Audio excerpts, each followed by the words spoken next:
This is John Wilson's My View now.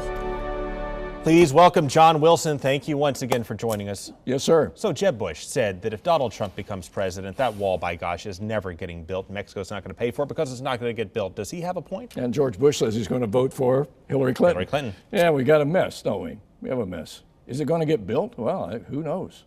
I don't. That's one of the issues. We don't know what to believe. All we know is the status quo is not working. We also know that somehow the federal government granted citizenship to hundreds, if not more, of illegal immigrants who are supposed to be deported by mistake.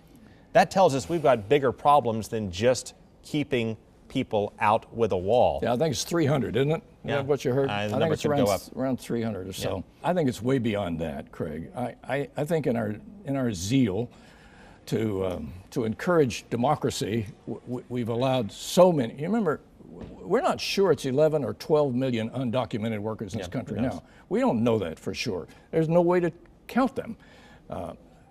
We've allowed that, and it's not just President Obama. This has been going on for years. You know, this is not a recent issue here.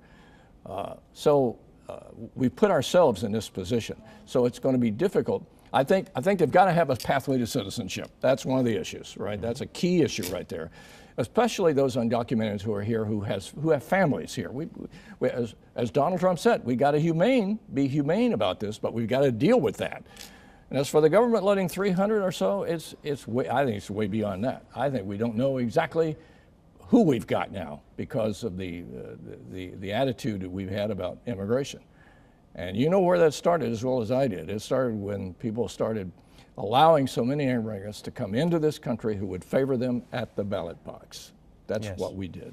So you have Republican administrations who for years have tried to make some changes, and Democrats who for decades have tried to make changes. They just keep doing this. After the election, no matter who gets elected, can they figure out anything, or does this just go on? Well, after the election is a good way to think of this. No matter, let me put it in a different way.